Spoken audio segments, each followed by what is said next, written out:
장점을 찾기 힘들 정도로 완벽한 경기 운영을 보여주는 이 파이터를 무려 2번이나 이긴 남자가 있습니다. He fights in the UFC now, but he's the only guy that knockout style. 바로 브라질 출신의 파이터 알렉스 페레이라입니다. 그는 아데사냐뿐만 아니라 수많은 강자를 단숨에 KO시켜버리는 괴력의 파이터입니다. 그 괴력의 원천이라고 불리는 페레이라의 왼손, 그리고 그 왼손에는 지금의 그를 만들어준 사연이 있습니다. 페레이라의 왼손에 그려진 문신, 단단한 조약돌과 바위가 새겨진 이 문신은 손을 의미하는 포, 돌을 의미하는 아탄이 합쳐져 돌주먹이라는 뜻을 가지고 있습니다. 그래서 그를 소개할 때에도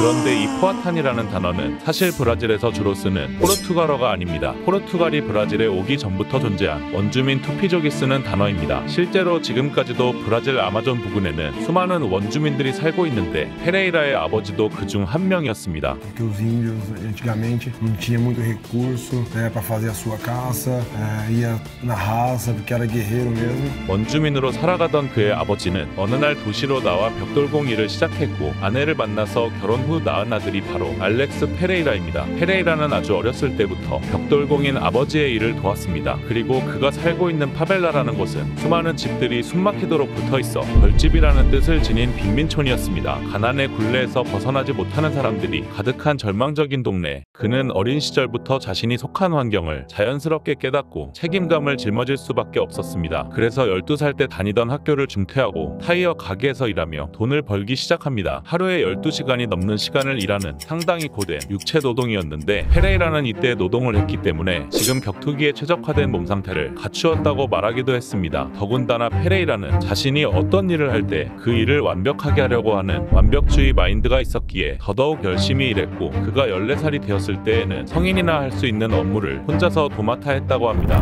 그와 일하던 타이어 가게 직원들은 지금까지도 관계를 유지할 정도로 좋은 사람들이었다고 합니다. 그런데 그 직원들은 대부분 알코올 중독에 걸려 일이 끝날 때마다 매번 술을 마셨는데 페레이라도 그들에게 물들기 시작했습니다. 맥주 살 돈조차 없던 그는 그나마 가격이 저렴한 넘주를 마셨는데 심지어 가장 잘 마시던 시기에는 하루에 1리터가 넘는 술을 마시고는 했습니다. 고작 10대의 나이에 알코올 중독자가 된 그는 술 때문에 회사에 지각하고 어머니와 다투게 되면서 문제를 깨닫고 술을 끊기 위해 노력했습니다.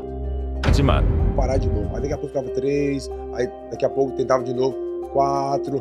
O máximo que eu fiquei foi 6 meses. 완벽주의적인 자신의 자제력으로 술을 끊으려고 했지만 결국 실패한 페레이라는 운동을 통해 중독에서 벗어나고자 했습니다. 브라질에서 가장 인기 있는 운동은 바로 축구와 격투기였는데 페레이라는 축구는 좋아하지 않는 반면 예전 길거리에서 친구들과 싸웠을 때에는 그 기억이 나쁘지 않았기 때문에 격투기를 시작합니다. 그런데 체육관에서 운동하는 페레이라의 모습은 분명히 범상치 않았는데 타이어를 옮기며 단련된 그의 엄청난 힘 때문이었죠. 결국 주변의 권유로 인해 그는 22살이라는 나이에 킥복싱 아마추어 대회에 출전합니다. 가게 직원들은 페레이라를 위해 돈을 모아 글로브와 마우스피스도 사주었다고 합니다. 페레이라는 격투기 운동 시작 1년 만에 첫 아마추어 대회에 출전하자마자 곧바로 우승을 차지해버렸고 이후 그는 연이어 다른 대회까지 휩쓸고 다닙니다. Sendo campeão paulista, campeão brasileiro, campeão sul-americano. 대부분의 상대들을 KO로 쓰러뜨리며 브라질을 대표하는 킥복싱 챔피언이 된 페레이라. 사실 그는 챔피언이 되었을 때에도 여전히 술을 끊지 못하고 있었다고 합니다. 하지만 운동을 시작하고 나서부터 그는 평소 물만큼 매일 마시던 술을 점차 줄여나갔습니다. 알코올에 중독된 상태였던 자신을 시간이 흐르면서 운동에 중독되게끔 바꿔나갔던 것이죠. 결국 페레이라는 프로 선수가 된 이후부터는 단 한 번도 술을 입에 대지 않았다고 합니다.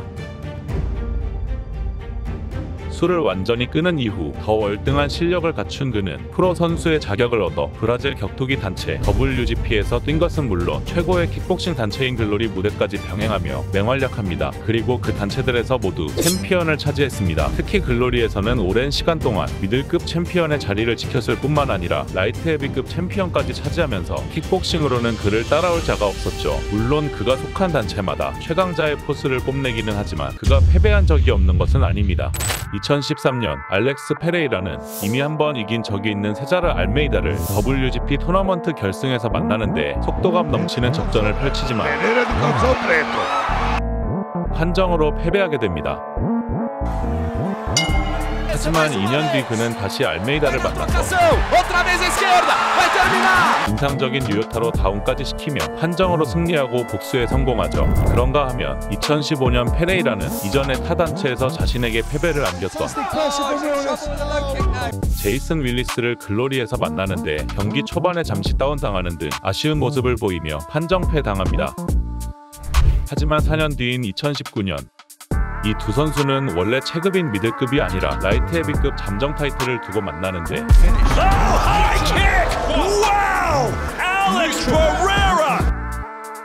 여기서 페레이라는 깔끔한 플라잉 킥으로 완벽히 상대를 잠재우며 이 둘 간의 마지막 경기를 승리로 장식하죠. 그리고 글로리에서 그의 라이벌로 꼽혔던 유스리 벨가루이와도 3번의 경기를 치렀는데 미들급 토너먼트 결승전이었던 첫 번째 경기에서는 2배가 넘는 유효타를 허용하면서 판정패했으나 이후 미들급 챔피언을 차지한 다음 치른 두 번째 경기에서는 무자비한 공격으로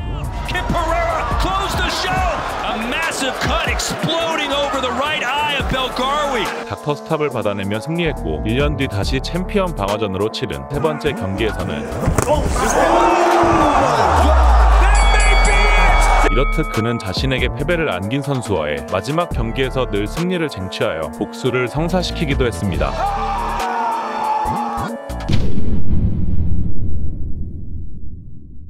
그리고 그 페레이라를 향해서 복수를 다짐하는 파이터가 있습니다. 두 선수가 1차전을 치를 당시 이스라엘 아데사냐는 복싱, 킥복싱, 그리고 MMA까지 병행하면서 다양한 격투기 종목에서 맹활약을 하던 상황이었습니다. 특히 2015년부터 그의 실력은 완전히 정점에 올랐는데 자신이 출전한 격투기 종목을 통틀어 당시 18연승을 달리고 있었습니다. 마찬가지로 알렉스 페레이라도 킥복싱과 MMA를 병행하고 있었지만 그는 승리와 패배를 번갈아 기록하며 다소 기복이 있는 상황이었습니다. 2016년 4월 이 두 파이터는 당시 중국에서 개최된 글로리 대회에서 처음 맞붙게 되었는데 양 선수 특유의 긴 리치를 이용해서 상대에게 끊임없이 저돌적으로 달려들었고 경기 끝까지 긴장을 늦출 수 없었습니다. 서로 한 번의 다운 없이 팽팽했던 이 경기는 판정으로 가게 되는데 페레이라의 스플릿 디시전 승리였고 아데사냐는 18연승 뒤에 기록한 첫 패배였습니다. 어느 누가 이겨도 이상할 게 없었던 팽팽한 두 사람의 경기. 이 경기 이후 1년이 흐른 뒤 브라질에서 글로리 대회가 개최되는데 페레이라는 이때 팔이 다친 상태여서 자국에서 열린 대회임에도 불구하고 출전 제안도 받지 못하는 상황이었습니다. 그런데 대회 한 달 전 이 대회에 출전 예정이었던 아데사냐의 상대가 부상으로 빠지게 되었고 페레이라가 대체자로 제안을 받게 됩니다. 고민 끝에 경기에 출전하기로 결심하고 남은 기간 동안 부상 회복에 신경 쓰면서 어렵게 경기를 준비했던 페레이라. E aí, pô, beleza, fiz o primeiro round ali, se você assistir a luta. 하지만 2라운드가 되자 무섭게 몰아붙이기 시작하고 Então, pô, começou a golpear ali e tal, mas era o cansaço. Não conseguia me defender. 결국 아데사냐의 휘몰아치는 공격에 그러기 상태까지 치닫게 되면서 2라운드를 완전히 내줘버렸고 이제 남은 건 3라운드. Porque bateu o segundo round inteiro. Cansei. Aí quando voltei com gás e ele tava já mole, entendeu?